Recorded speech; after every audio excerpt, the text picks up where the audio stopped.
चलो भाई, good evening बेटा। संबंध और फलन हम लोग पढ़ रहे थे, और संबंध और फलन के केस में हम लोग फलन पढ़ रहे थे। ठीक है जी। क्या पढ़ रहे थे? फलन पढ़ रहे थे। फलन फलन फलन। आज हम लोग फलन पढ़ने जा रहे हैं। हमने आपको बताया था कि देख भैया, हम इससे पहले हम लोगों ने रिलेशन को पढ़ा था, संबंध को पढ़ा था कि संबंध क्या होता है। संबंध से रिलेटेड हमने 2.2 को लगाया। ठीक है। देख भैया, हम लोगों ने क्या लगाया? संबंध को समझा। संबंध को समझा। संबंध यानी रिलेशन क्या होता है, रिलेशन को पकड़ लिया। रिलेशन को क्या होता है, रिलेशन कैसे होता है, क्या होता है रिलेशन से संबंधित जितने भी 2.1 में सवाल थे 2.2 में, वो हमने लगा लिए। ठीक है, डन है जी। इसके बाद हमने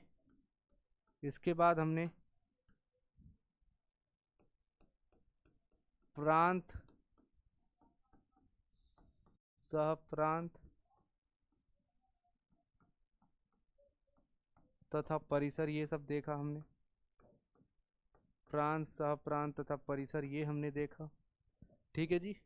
इसके बाद हमने देखा क्या?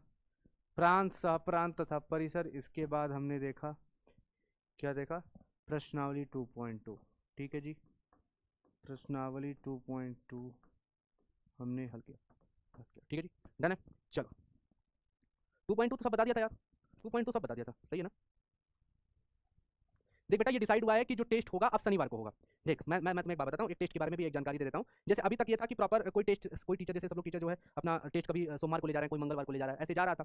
तो अब ये डिसाइड हुआ, जैसे मैंने आपसे कहा था ना कि टेस्ट में चलो आज नहीं ले पाया तो कल जरूर लूंगा। लेकिन ये डिसाइड हो गया टेस्ट के लिए एक अब दिन रख दिया गया है कि उसी दिन ही टेस्ट होगा। पता है कब है? बताओ, जिसको पता है वो बताए। टेस्ट अब कब होगा?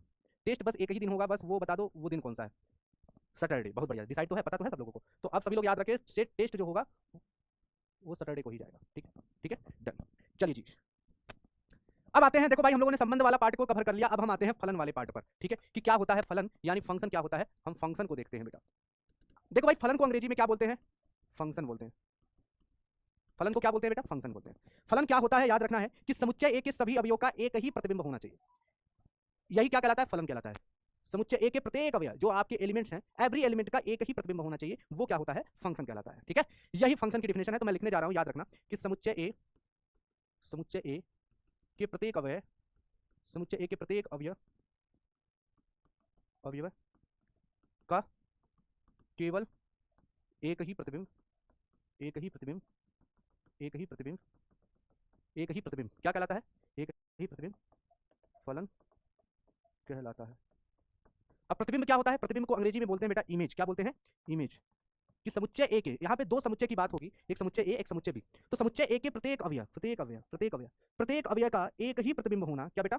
एक ही प्रतिबिंब होना। एक ही प्रतिबिंब, प्रतिबिंब मतलब जैसे ए का प्रतिबिंब 1 है, बी का प्रतिबिंब 2 है, सी का प्रतिबिंब 3 है, एक ही प्रतिबिंब होना ही क्या कहलाता है? क्या कहलाता है बेटा? फंक्शन कहलाता है। क्या कहलाता है? फंक्शन कहलाता है, यानी फलन कहलाता है। समझ में आ गया? एक ही मैपिंग होना, संबंध होना, एक के साथ एक ही का संबंध होना।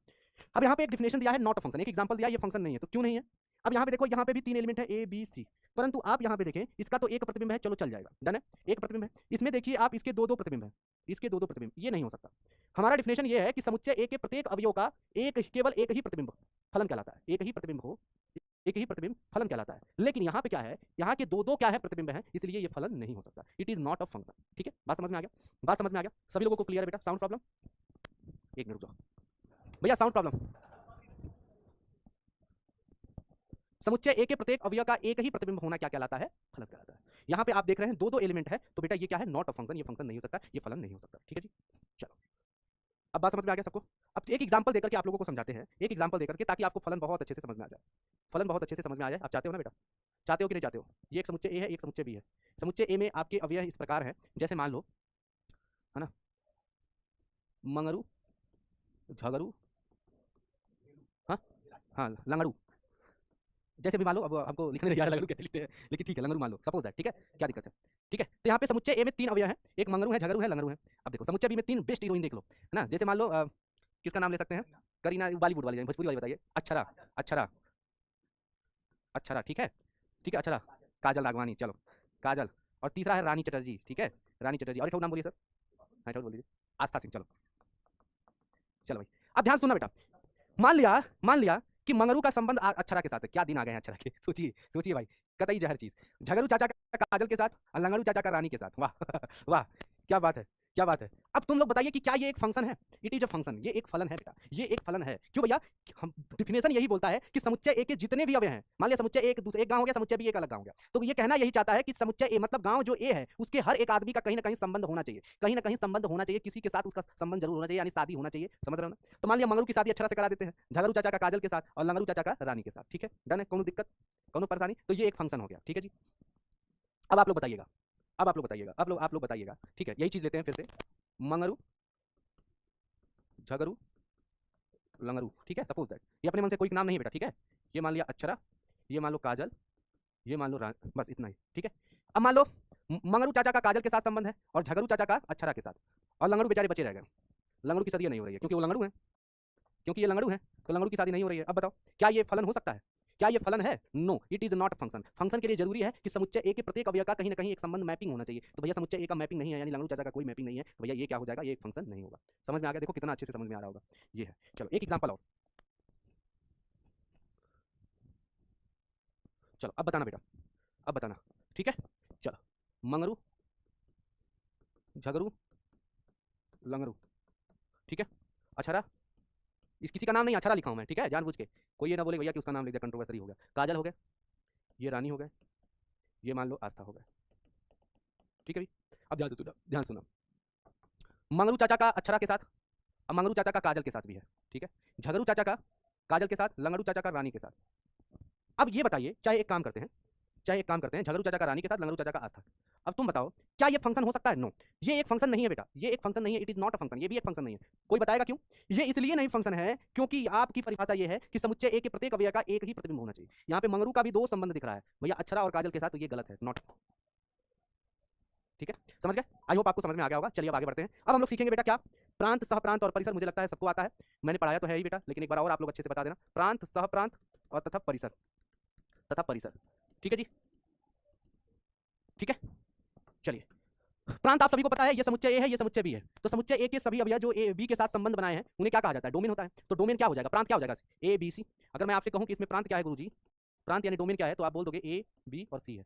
मैं अगर आपसे कहूं कि सहप्रांत क्या है गुरुजी, सहप्रांत क्या है? सहप्रांत क्या है? सहप्रांत समुच्चय बी के सभी अवयव, सभी अवयव, यानी एक से लेकर के 5 तक, 1 2 3 4 और 5।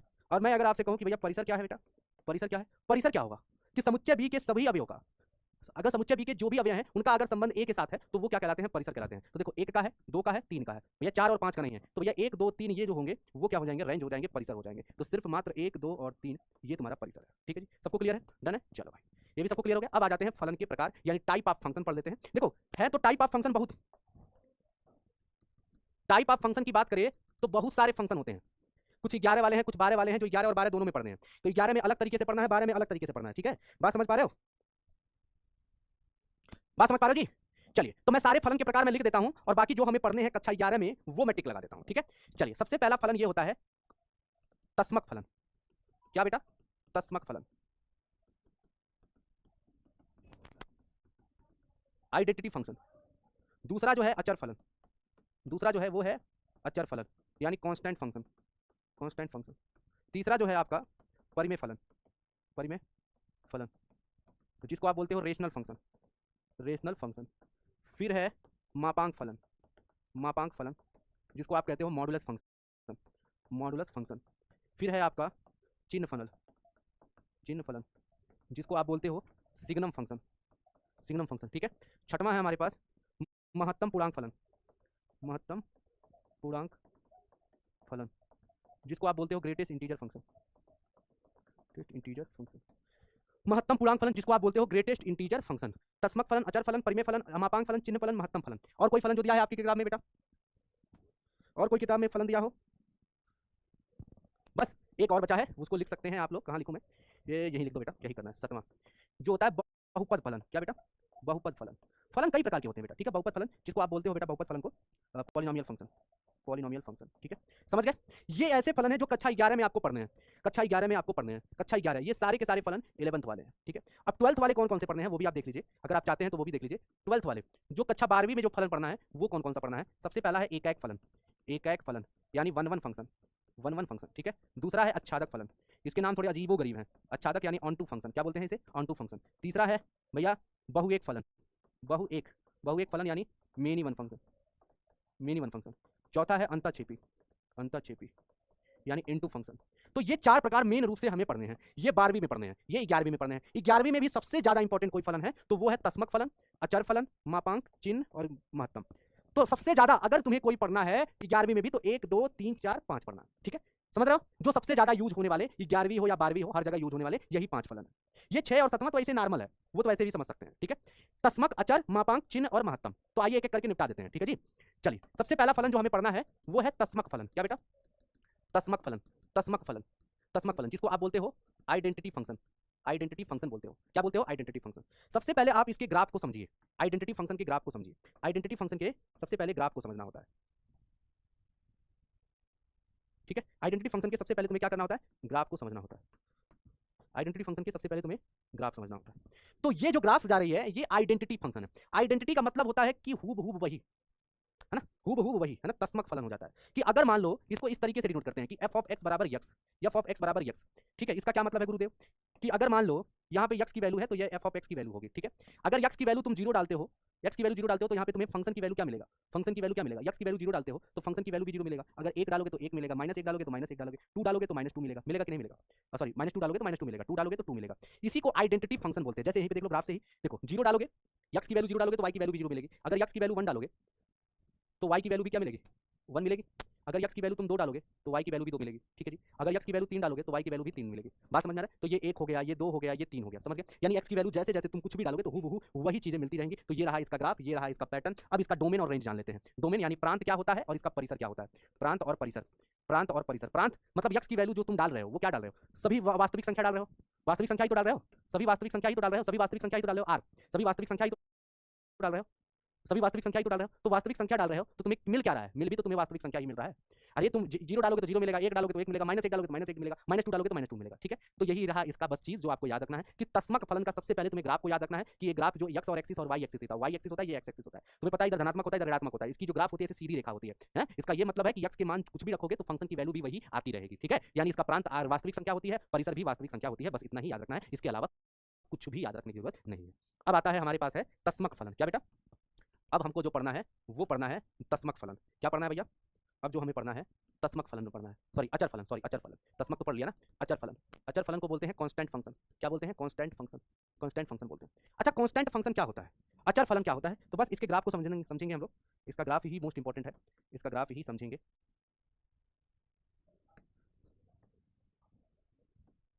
इसके ग्राफ को ही समझेंगे बेटा। तो इसका ग्राफ कुछ ऐसा होता है, इसका ग्राफ कुछ ऐसा होता है।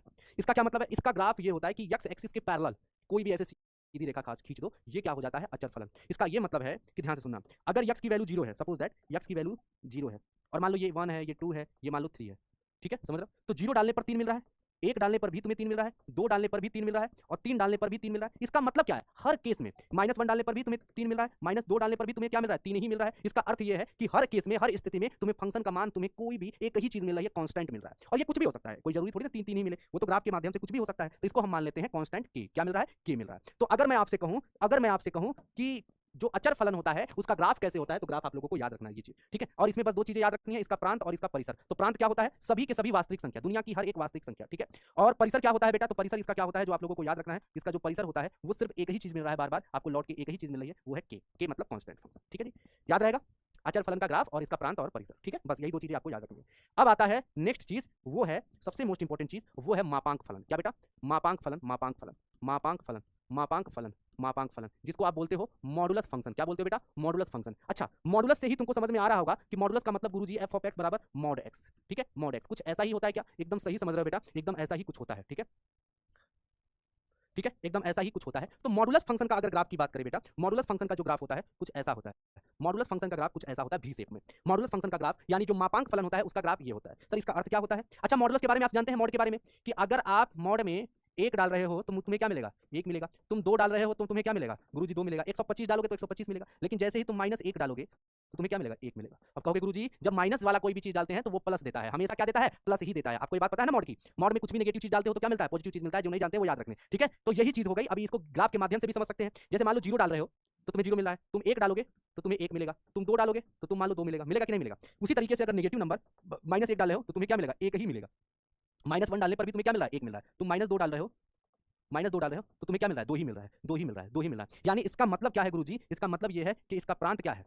इसका प्रांत क्या है? सभी वास्तविक संख्या, ऋणात्मक, धनात्मक सभी वास्तविक संख्या। परंतु अगर मैं आपसे कहूं कि इसका परिसर क्या है? इसका परिसर क्या है गुरुजी? इसका परिसर क्या है? तो इसका परिसर आप लोगों को याद रखना है। इसका परिसर जो होगा वास्तविक तो होगा, वास्तविक तो होगा, लेकिन वास्तविक धनात्मक संख्या, वास्तविक धनात्मक। इसीलिए देखो वास्तविक के नीचे प्लस का साइन लिखा है, यानी धनात्मक वास्तविक संख्या, धनात्मक वास्तविक,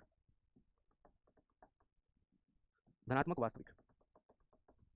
हमेशा तुम्हें क्या मिलेगा? धनात्मक वास्तविक संख्या मिल गया। ये एक ऐसा मैजिकल बॉक्स है जो आप लोगों को याद रखना है कि मॉड एक्स का मतलब, मॉड का मतलब कोई भी ऋणात्मक संख्या डालने पर धनात्मक मिलेगी। इसका ग्राफ कुछ भी शेप में होगा, इसका प्रांत कोई भी वास्तविक संख्या होगा, लेकिन इसका परिसर सिर्फ धनात्मक वास्तविक संख्या होगा। ठीक है जी, चलिए अब हम आगे बढ़ते हैं। नेक्स्ट चीज जी, चिन्ह फलन। क्या बेटा? चिन्ह फलन। चिन्ह फलन देखिए ऐसे बढ़िया बढ़िया फलन है जो आप लोगों को देखने को मिल रहे हैं, मोस्ट इंपॉर्टेंट याद रखना। चिन्ह फलन, इसको बोलते हैं सिग्नम फंक्शन। क्या बोलते हैं बेटा? सिग्नम फंक्शन बोलते हैं। क्या बोलते हैं भैया? सिग्नम फंक्शन बोलते हैं। ठीक है जी, चलिए अगर सिग्नम फंक्शन की बात करें तो ये कैसा होता है गुरुजी? तो ये कुछ ऐसा होता है जो आप लोगों को याद रखना है। -1, 0 और 1 यहाँ पे याद रखना है। यदि यक्स का मान लेस देन 0, यदि यक्स का मान 0, यदि यक्स का मान ग्रेटर देन 0, यानी यक्स का मान अगर 0 से कम हो रहा है तो हमेशा -1 मिलेगा। यक्स का मान 0 रखने पर 0 मिलेगा। यक्स का मान 0 से कोई भी बड़ी संख्या रख दो, 1, 2, 3, हमेशा एक ही मिलेगा। कैसे समझाते हैं? यक्स का मान 0 से कम कोई भी संख्या रख लो, -1 रखोगे तो भी 1 मिलेगा, -5 रखोगे तो भी 1 -1 मिलेगा, -9 रखने पर भी -1 ही मिलेगा, -125 रखने पर भी -1 मिलेगा। ठीक है, बात समझ गए? यक्स का मान 0 रखने पर 0 मिलेगा, ये बस इकलौता एकमात्र है जिसको 0 रखने पर 0 मिलेगा, इसके अलावा कुछ नहीं। यक्स का मान 0 से कोई भी बड़ी संख्या रख लो, 1 से लेकर के अनंत तक हमेशा एक ही मिलेगा। ऐसे फंक्शन को क्या कहते हैं बेटा? सिग्नम फंक्शन कहते हैं। क्या कहते हैं बेटा? सिग्नम फंक्शन कहते हैं, जो लोगों आप लोगों को याद रखना है। तो इसका प्रांत बस याद रखना है, इसका प्रांत याद रखना है और इसका परिसर याद रखना है। इसका प्रांत और परिसर बस याद रखना है। तो इसका प्रांत क्या होगा बेटा? इसका प्रांत तो वास्तविक संख्या ही होगा, मतलब कोई भी वास्तविक संख्या रख लो, लेकिन इसका परिसर तो हमेशा किसी भी हाल में वो 3 ही ठो मिल रहा है, -1, 0 और 1। इसके अलावा कुछ भी तुम्हें दिख रहा है? -1, 0 और 1, मतलब -0 से कोई भी छोटी संख्या रख लो, -1 मिल रहा है, या 0 रखने पर 0 मिल रहा है, 0 से कोई भी बड़ी संख्या रखने पर 1 मिल रहा है। ठीक है जी, समझ गए? समझ गए भाई? भाई भाई भाई भाई बोलो बोलो बोलो बोलो बोलो, डन है? तो इसके बारे में बस इतना याद रखना है। ठीक है, ठीक है। नेक्स्ट है हमारे पास महत्तम पूर्णांक फलन। महत्तम पूर्णांक फलन जो आप लोगों को याद रखना है, महत्तम पूर्णांक फलन, महत्तम पूर्णांक फलन। महत्तम पूर्णांक फलन को बोलते हैं ग्रेटेस्ट इंटीजर फंक्शन। बस इसके बारे में बस जानते रहना, ग्रेटेस्ट इंटीजर फंक्शन, बस तुम्हें इसके बारे में जानना है। और क्या जानना है अब वो देख लो। ये कैसा दिखता है? f(x) बराबर इस तरह से, मॉड नहीं होगा, क्या होगा? रेक्टेंगल बॉक्स में x लिखा होगा, मॉड नहीं होगा, लेकिन रेक्टेंगल बॉक्स में मॉड ऐसे लिखा होगा, रेक्टेंगल बॉक्स में x लिखा होगा। इसी को कहते हैं, क्या बोलते हैं? Greatest integer function. क्या करता है ये? क्या होता है इसमें? क्या होता है इसमें? तो ये इसमें ये होता है, एक्चुअली में इसमें ये होता है, ये एक ऐसा मैजिकल बॉक्स है कि अगर इसमें तुम 0 डालोगे तो तुम्हें 0 देगा। ठीक है गुरुजी। तुम 1 डालोगे तो तुम्हें 1 देगा, बहुत सही गुरुजी। अगर तुम 2 डालोगे तो भैया तुम 2 पाओगे। अगर तुम -2 मिलेगा डालोगे तो भैया गुरुजी -2 ही मिलेगा, कोई दिक्कत। तो गुरुजी क्या मतलब है? तो फिर क्या अलग है? क्या अलग है? तो अलग ये है कि जैसे ही तुम दशमलव में कोई चीज डालते हो तो ये भड़क उठता है। ये दशमलव को क्या करता है? ये भैया छटनी करता है। दशमलव के केस में जैसे ही 2 दशमलव मान लो 3, कोई भी दशमलव की संख्या डालोगे तो सबसे पहले आपको ये देखना है कि ये 2.3 किसके किसके बीच में आएगा भैया? 2 और 3 के बीच में, सही बात है। तो इसके लेफ्ट साइड वाली वैल्यू ही ये निकालता है। ठीक है, लेफ्ट साइड वाली वैल्यू, यानी 2.3 डालोगे तो तुम्हें 2 मिलेगा, ना कि 3 मिलेगा। ठीक है, ये एक लॉजिक है, ये एक, बस तुम्हें ये बात याद रखना है। इसी तरीके से अगर फंक्शन में 3.4 डालोगे, 3.4 डालोगे तो तुम्हें क्या मिलेगा? 3 मिलेगा कि 4? बताओ बेटा। 3 मिलेगा। ठीक है, चलो 2-4 एग्जांपल और ले लेता हूं। अगर मान लो किसी ग्रेटेस्ट इंटीजर फंक्शन में, किसी ग्रेटेस्ट इंटीजर फंक्शन में अगर मान लो 6.2 डाल रहे हो तो 6.2 डालने पर क्या मिलेगा? 6 मिलेगा कि 7? 6 मिलेगा कि 7? तो आप लोगों को याद रखना है 6, बस सिंपल इतना बात याद रखना है। अगर इतना बात याद रखोगे तो कल्याण हो जाएगा 11वीं में भी 12वीं में भी।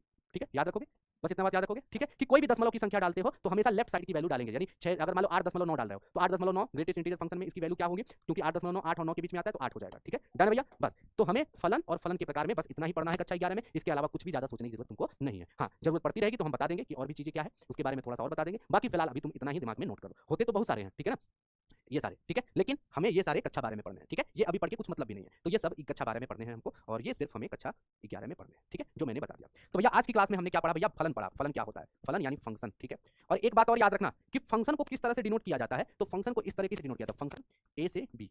यहाँ पे फंक्शन ए से बी में ए क्या है तो आप लोगों को याद रखना है, ए क्या होता है? डोमेन होता है। क्या होता है? डोमेन। ए डोमेन को बताता है, प्रांत को।